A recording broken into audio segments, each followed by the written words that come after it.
este é o Conexão. Nós estamos no mês da educação e o canal Futura tem chamado a atenção para o fato de que a educação é um problema de cada um de nós. No fim do mês de março, o governo federal anunciou um corte de quase 6 bilhões de reais no orçamento da educação para o ano de 2019. A pasta contava com 23 bilhões de reais e terá disponíveis 17 bilhões. Diante deste corte, o Conexão de hoje pergunta como iniciativas privadas e a sociedade civil podem fazer parcerias em prol da educação. A gente vai conversar sobre esse assunto com a Ana Cristina Azevedo Nascimento, que é coordenadora de Capital Humano do Instituto Votorantim, e com a Milena Duarte Pereira Forte, que é coordenadora de fomento do Itaú Social. Gente, muito obrigada por estarem com a gente aqui. É um assunto muito importante quando a gente para pensar sobre responsabilidade, né? Acho que talvez no Brasil a gente tenha muito essa coisa de ficar cobrando do outro, mas na hora de fazer o nosso a gente ainda não dá muitos passos, né? E aí a proposta do programa é justamente saber isso, assim, qual que é a minha parte, né? Quando eu vejo um corte num setor tão importante, um corte realmente grande, né? Qual que é a minha parte enquanto sociedade civil? Eu queria começar ouvindo, então, a Milena. Assim, Milena, o que a gente tem que pensar, né, enquanto sociedade civil? A gente está vendo problema. O que a gente tem que fazer, na sua opinião? Boa tarde. Em primeiro lugar, nunca deixar de se indignar, né? Então, acho que é importante sempre a gente ter esse olhar para o coletivo, o olhar para a minha comunidade, o olhar para o meu entorno, e não só o olhar para o que está acontecendo dentro de casa e com a minha família, mas esse olhar para a sociedade civil, para o coletivo. Então, é um olhar cidadão. Isso que você falou sobre o meu lugar me fez lembrar do Itaú Social quando a gente fala da Olimpíada de Língua Portuguesa, né? Que eu acho que é uma coisa super bonita da Olimpíada, que é pedir que os alunos escrevam sobre o seu lugar.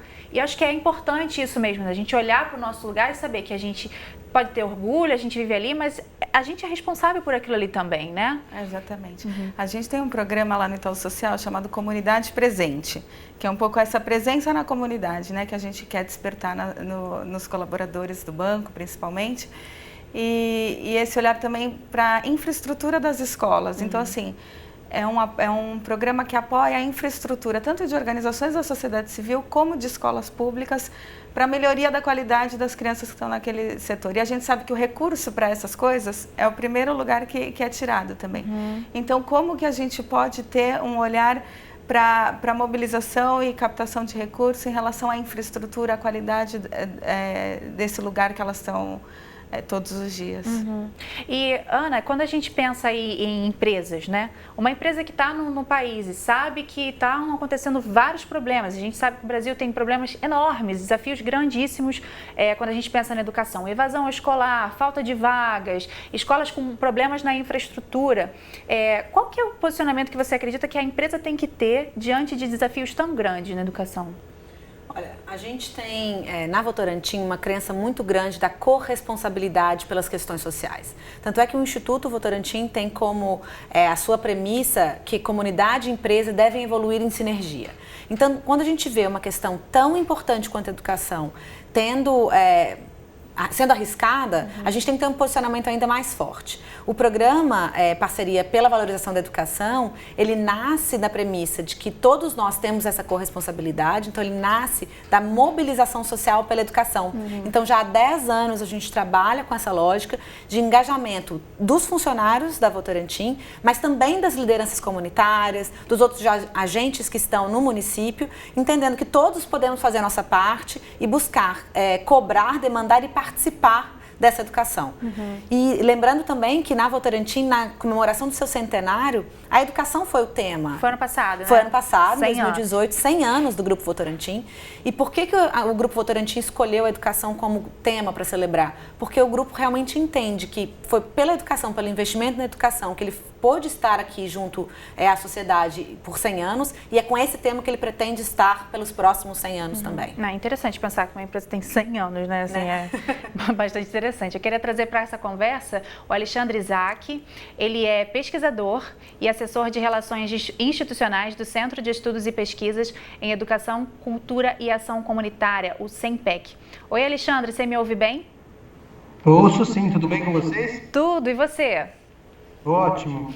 Então, diante desse corte, né, e uma notícia assim bem ruim, quando a gente pensa que são necessários recursos para a educação, isso já é dito há tanto tempo, qual que é o posicionamento, na sua opinião, já que vocês são uma sociedade civil organizada, qual que é o posicionamento da sociedade diante desse corte, dessas notícias tão intensas relacionadas à educação?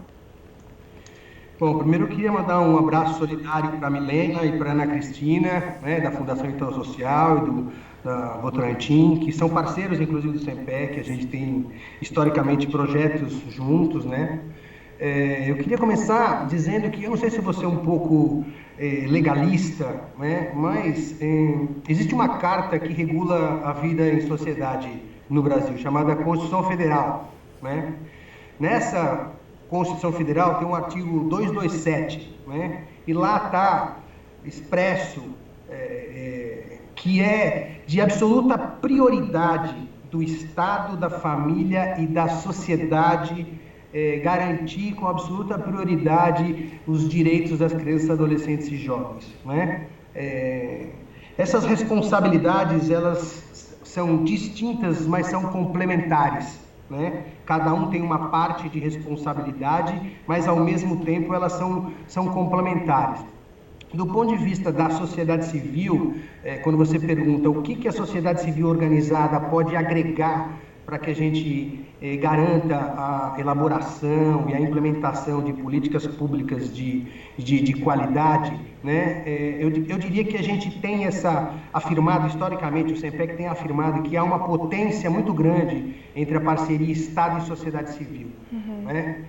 A sociedade civil tem seus saberes, tem sua expertise, muitas delas estão lá nas comunidades, outras trabalham com produção de conhecimento, tem uma certa distinção, né? Organizações sociais e organizações sociais, algumas trabalham na área de garantia de direitos, de defesa, de temas com relação à cultura, educação, assistência, direitos humanos, sexualidade, enfim, outras organizações trabalham efetivamente no atendimento, na oferta de serviços para crianças, adolescentes, jovens, idosos, enfim.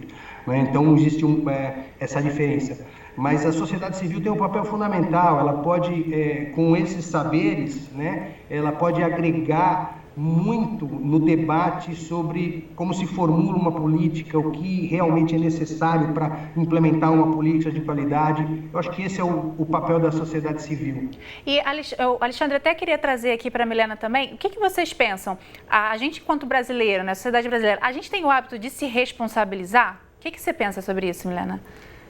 Eu acho que é uma cultura que precisa criar esse hábito de se responsabilizar. Como o Alexandre já comentou, na Constituição, esse é um marco importante, né? E a gente precisa valorizar isso cada vez mais. Nas nossas ações, a gente sempre traz também o artigo 227 da Constituição como uma inspiração mesmo, né? Que a gente tem que colocar ele em prática, a gente tem que exercitar. E as organizações da sociedade civil têm um papel fundamental nisso, né? Nesse complemento dessa aprendizagem das crianças e dos adolescentes, né? Que estão na escola, sim, em um momento, mas também estão aprendendo muito quando eles estão no turno inverso da escola, nesses outros ambientes, nessa circulação no território, estimulados com arte, cultura, produção do território. É ali que está o saber, né? É ali onde as organizações da sociedade civil que está a realidade, que está o território. Então, é ali que é isso que tem que ser levado para o debate, né? E enquanto protagonismo mesmo da sociedade civil. Essa palavra é boa. Às vezes, responsabilizar fica parecendo uma coisa assim muito sisuda, muito pesada, né? É protagonismo, né? Vamos usar aí protagonismo. Falando em protagonismo, eu quero mostrar agora um exemplo mais da iniciativa privada e tem a ver aqui com o Grupo Votorantim, em prol da educação. Esse vídeo que você vai assistir agora é bem diferente do que a gente está acostumado a mostrar aqui no Conexão, porque se prepara que você vai ouvir um barulhinho um pouco maior, porque é um ambiente escolar que em alguns momentos pode ser bem barulhento. Você lembra da época aí do recreio na escola, né? Mas você vai ver uma repórter que é aluna da Escola Municipal de Ensino Fundamental José Éboli de Lima. Ela faz uma reportagem durante o plantio do Jardim Literário. Essa escola fica na cidade de Jacareí. É curtinho, veja só. Que você está sentindo, Gui, por estar fazendo parte? Professora Maricelma, queremos te entrevistar em fazer parte desse projeto. Esse projeto é maravilhoso, porque cada dia a gente vê a transformação, a beleza que está ficando na nossa escola. Esse projeto vai trazer não só beleza visual, mas assim, as crianças cada vez mais estão aprendendo. A gente está aprendendo junto com a natureza. Está lindo demais. Estamos sendo solidários com o meio ambiente. Eu achei legal esse finalzinho. Estamos sendo solidários com o meio ambiente. Eu achei legal mostrar esse vídeo, mesmo que não seja uma qualidade que a televisão sempre coloca, pelo seguinte: primeiro que a gente vê a aluna contando, né? A aluna está contando o que está acontecendo, lugar de fala. Segundo, que ela mostra alunos colocando a mão na massa. E eu acho que isso é um pouco o resumo do que eu estou tentando trazer aqui. Essa história do protagonismo da sociedade civil, junto com uma iniciativa privada, que é um trabalho do PVE, juntos aí em prol da educação. Acho que é meio que um resumo do que a gente precisa fazer agora, né? Arregaçar as mangas mesmo, todo mundo. Quando eu falo um pouco da corresponsabilidade, que a gente pode tentar talvez tirar o peso da responsabilidade, mas de assumindo que todos podemos fazer a diferença, que todos juntos podemos fazer a transformação, vem um pouco dessa lógica, que o nosso papel passivo, ele não é suficiente mais. Nós precisamos ser agentes da transformação que a gente quer ver na sociedade. E quando a gente fala de educação, esse papel ele não está restrito a pais e de crianças que estão em idade escolar, né? Todos nós da sociedade temos como contribuir, temos uma função, temos um papel. Então, essa transformação, esse chamamento, esse chamado para uma mobilização social pela educação, ela passa por alertar, trazer à consciência a nossa capacidade de fazer transformação e que independente de qual a sua posição, sua função, hoje você pode contribuir sim, você pode transformar e impactar positivamente. Então, as crianças veem isso com muito mais clareza, né? E nos dão lições todos os dias. Então, acho que foi muito feliz o vídeo por isso, por mostrar uma criança que ela tem noção de que ela pode fazer a diferença e que ela está chamando os outros e perguntando como que você se sente e que muitas vezes nós adultos esquecemos que nós podemos também ser agentes dessa transformação, né? Alexandre, eu queria saber a sua opinião, assim, de como trazer essa conscientização de que eu, Karen, que não tenho filhos em idade escolar, que não estou ligado com a escola diretamente, tenho também um papel a fazer em prol da educação. Você pode ter um papel do ponto de vista da militância, de se organizar junto a outras entidades que defendem o direito de educação e tal. Mas quando eu estava chamando a atenção para esses direitos, que eles são distintos e complementares, a gente tem que ter em mente que tem um papel hegemônico, né? A responsabilidade do processo de educação de crianças, adolescentes e jovens é do Estado, hegemonicamente, ainda que complementariamente a família, a sociedade civil tem responsabilidades com isso. É o Estado que tem que garantir isso. O cidadão paga imposto, as empresas pagam impostos, né? Muita gente paga imposto, o governo arrecada, e esse recurso tem que ser aplicado na educação, na saúde, na cultura, né? Então, eu acho esquisito esse corte, né? Porque se está escrito na Constituição que é absoluta prioridade, a gente sabe que às vezes problemas econômicos acontecem, você precisa cortar, apertar o cinto, na família, no Estado também é assim, no município, na federação é assim, mas é de se estranhar que o corte seja naquilo que é prioritário, né? Entendo. Eu queria ainda trazer uma outra questão, Milena, quando a gente pensa em organização, como que você entende que é feita essa organização, essa mobilização na realidade, né? Claro, como o Alexandre está falando, né, a gente tem que cobrar, a gente tem que ficar de olho e acompanhar.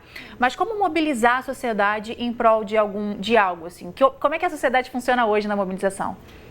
Pegando o gancho do Alexandre, eu acho que tem um papel importante de controle social, inclusive, né? Então, se teve esse corte, como que a sociedade pode se organizar para cobrar realmente a garantia do aprendizado da criança, do adolescente, que no final das contas é o que a gente tem que exigir. Com menos recursos, já que foi anunciado, né? Ou como garantir que os recursos sejam aplicados, né? Para uma prioridade, que é uma prioridade que a gente tem que ter em mente que no final das contas, a gente quer a garantia do aprendizado dessas crianças e desses adolescentes, né?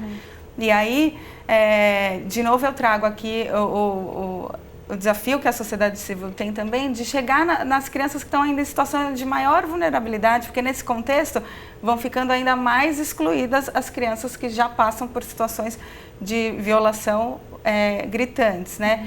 E aí, nesse lugar, as organizações da sociedade civil têm um papel ainda maior de buscar as que estão fora, né? De buscar as que são excluídas, então as que nem conseguem esse acesso e essa permanência, essa qualidade.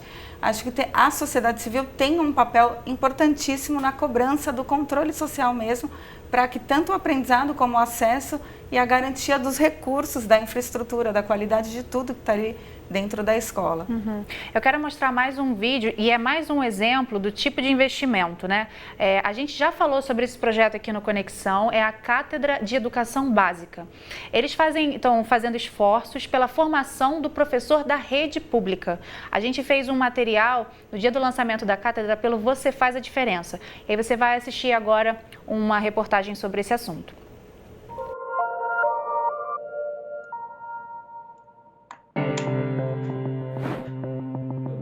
Contribuir com a formulação de políticas públicas de formação e valorização dos professores da rede pública.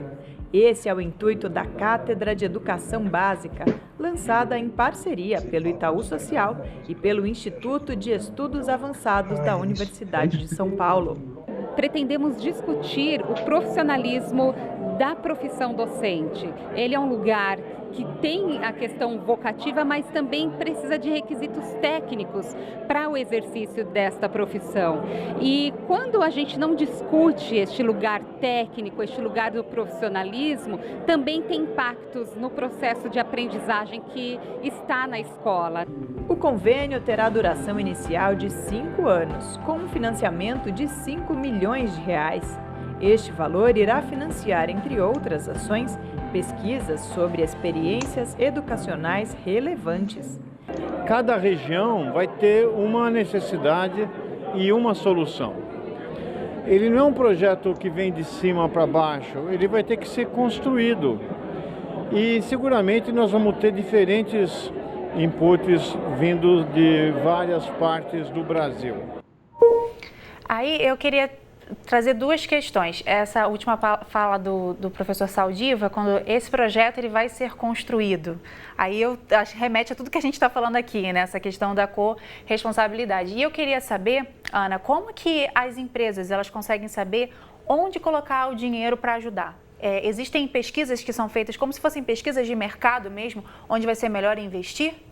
Olha, as empresas não devem e não têm nenhuma intenção de substituir o Estado. Então, todas as definições devem ser feitas e são feitas em diálogo com os entes públicos que vão receber as parcerias técnicas. Então, como que a gente, na Votorantim, faz? A gente faz um diagnóstico social de quais são os principais temas que são possíveis de parcerias técnicas, né? A gente trabalha muito com formação, parcerias técnicas e apoios técnicos para os diferentes órgãos do setor público. A gente faz um diagnóstico daqueles municípios onde a gente tem atuação que a gente pode apoiar e aí entra em diálogo com os setores para a gente ver como que a gente pode fazer uma atuação mais qualificada. Então, na educação, por exemplo, a gente tem uma decisão, toda a nossa teoria da transformação, né, que a gente busca fazer, parte do princípio da formação em gestão. Então, gestores escolares e gestores educacionais, junto com a mobilização social, fazendo essa transformação.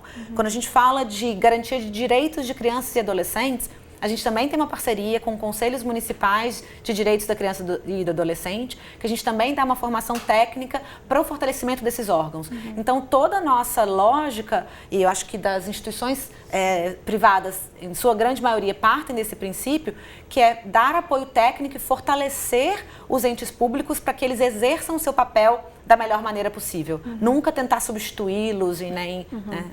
E assim, as organizações da sociedade civil também fazem esses estudos? Como é que vocês percebem, assim, observam onde que está faltando, que a gente precisa se encaixar?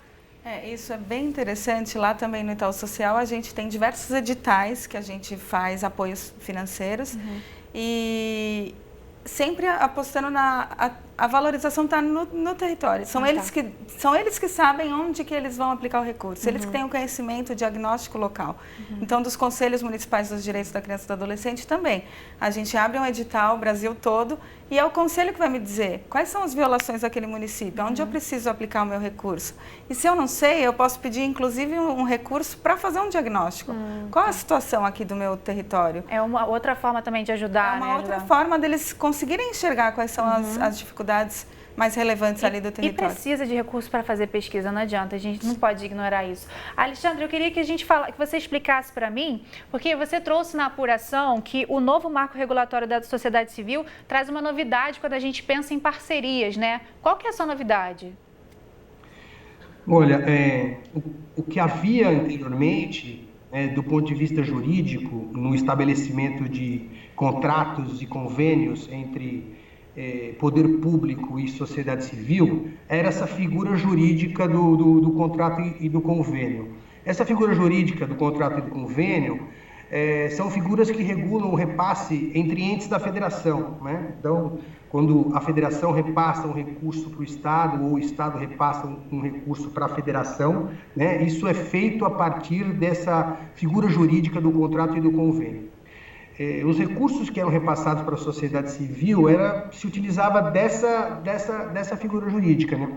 Historicamente, a sociedade civil sempre pressionou, tentou influenciar o poder público para que se criasse um novo arcabouço jurídico que regulasse, né, de maneira clara, transparente, o repasse de recursos entre a federação, os estados, municípios e as organizações sociais.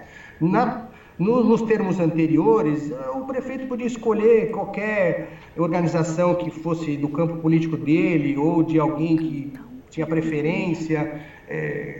A prestação de contas não tinha uma regulamentação definida, né? O monitoramento e avaliação do trabalho que as organizações desenvolviam por meio desses projetos que eram aprovados. O marco regulatório ele vem para trazer um grande guarda-chuva, né? E ele traz no seu bojo a formulação dos termos de fomento e termo de colaboração, né? Os termos de colaboração é quando o poder público identifica uma demanda na sociedade, um problema a ser combatido e abre um edital, uma licitação para que as organizações que têm saberes, expertises nessa área possam se credenciar a implementar e a desenvolver esse projeto, ou individualmente ou em rede com outras organizações menores. Alexandre, então ficou mais transparente a relação? A gente vai conseguir acompanhar melhor, então? É isso? Essa era a ideia, né, do marco regulatório. Ele foi aprovado no apagar das luzes do processo que culminou com a saída da presidenta Dilma, né? Ele demorou 8 anos para ser aprovado, porque na democracia é assim que funciona. Então o parlamento tinha interesses, é um jogo de forças, né, que resultou na constituição dessa carta que regula o repasse de recursos, que eu acho que é um grande avanço. A questão da transparência está colocada, o monitoramento e avaliação, a licitação, né, a possibilidade de se pagar equipes de trabalho. Nos termos de convênio e de contrato, as organizações não podiam pagar sequer os salários da sua direção, né? E no marco regulatório essa possibilidade está colocada. Né? Então essa é uma boa notícia aí até para o que a gente está falando aqui desde o início, né? Assim, de acompanhar pelo menos após o marco regulatório, a gente tem uma possibilidade maior, né? Eu acho que ainda existe uma dificuldade dos municípios. Eu acho que ainda existe uma dificuldade dos municípios e dos estados em estabelecer. É uma coisa nova ainda, né? As próprias prefeituras têm dificuldade de construir os termos de contrato e de fomento ainda, sabe? Entendo. Mas é um grande avanço. É um grande passo, né? Eu quero muito agradecer sua participação, Alexandre. Pena que a gente tem pouco tempo, mas eu sei que a gente pode contar com o SEMPEC novamente, viu? Obrigada por participar com a gente. Muito obrigado, um abraço solidário para todos e todas. Abraço. Antes de terminar, a gente vai rodar umas imagens e você vai ver aí, a gente tem uma dica. Estreia aqui no canal Futura, no dia 26 de abril, às 10 da noite, um documentário que conta a trajetória da parceria Votorantim pela Educação. Esse programa existe há 10 anos e esse documentário vai mostrar essa trajetória, ouvir alunos e alunas, educadores e educadoras que foram beneficiados pelo PVE. Você está vendo aí essas imagens, a gente está dando um pequeno spoiler para você, mas a partir do dia 26 de abril você também vai poder ver no Futura Play um pouco mais dessas conversas e desses relatos sobre esse projeto que, como você está vendo, já está em mais de 100 municípios, né?